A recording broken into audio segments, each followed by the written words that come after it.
Assalamualaikum warahmatullahi wabarakatuh.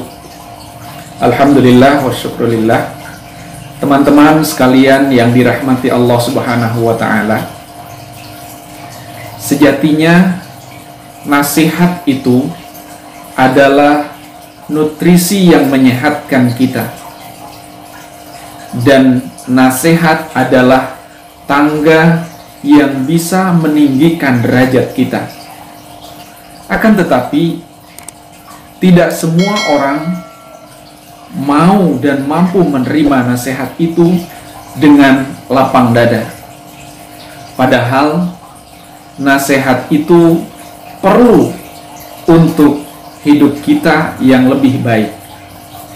Dan bahkan, salah satu ciri orang yang tidak akan merugi di dalam kehidupannya adalah watawasau bil haqqi watawasau bis sabr, yaitu orang yang senantiasa menasehati dalam kebenaran dan saling menasehati dalam kesabaran.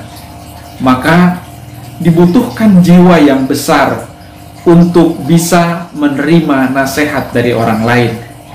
Jangan sampai munculnya ego kita dan kesombongan kita, kemudian kita enggan menerima nasihat dan memunculkan kata-kata yang tidak pantas untuk kita ucapkan.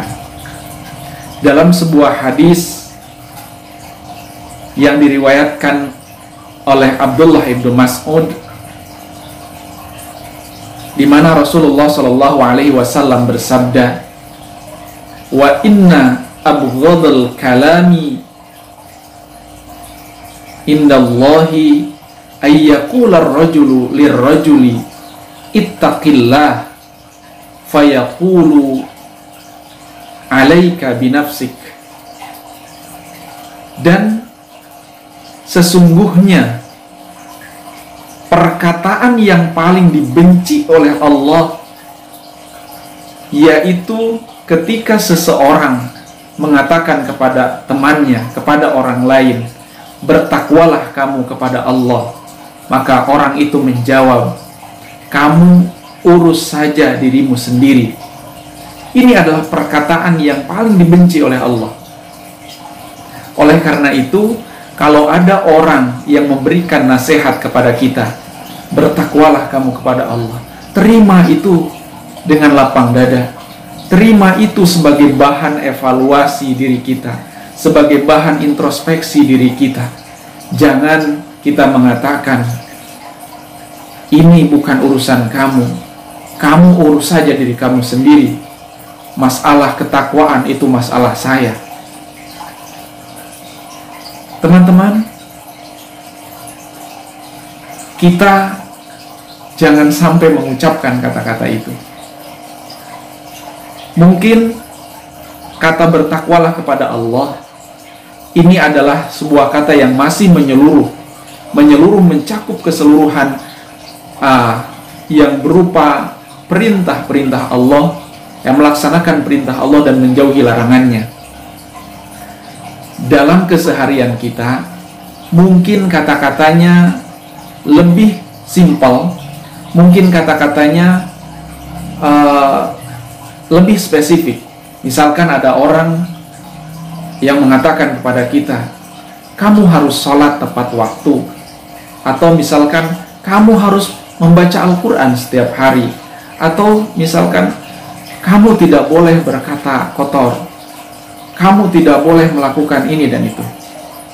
Nah, kalau ada orang menasehati kita, misalkan menyuruh sholat tepat waktu, membaca Al-Quran, selalu memperbanyak istighfar, memperbanyak sholawat, itu adalah nasihat-nasihat yang baik yang mestinya kita terima. Oleh karena itu, jangan sampai terucap dari kita kata yang dibenci oleh Allah, kata Rasulullah, yaitu, "Udah, kamu urus saja diri kamu sendiri, gak usah urusin saya." Nah, oleh karena itu, mari kita tekan ego kita, jauhkan kita dari kesombongan diri kita, sehingga kita mampu menerima nasihat dan tidak keluar, sekali lagi, kata-kata yang dibenci oleh Allah.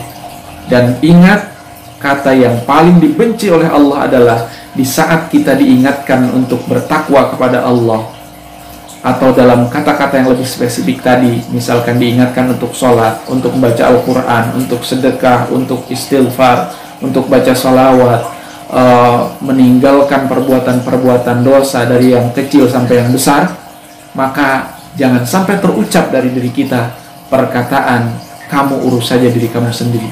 Itu bukan kata-kata orang yang beriman. Itu bukan kata-kata yang disukai oleh Allah. Bahkan itu adalah kata yang paling dibenci oleh Allah.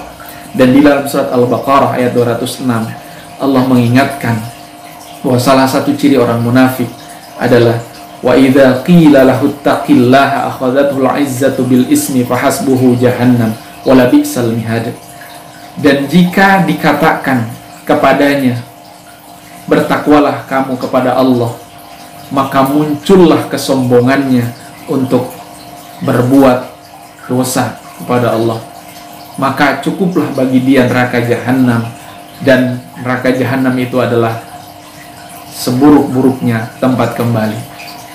Terima kasih teman-teman sekalian, mudah-mudahan kita senantiasa diberikan taufik dan hidayah oleh Allah untuk senantiasa bertakwa kepadanya.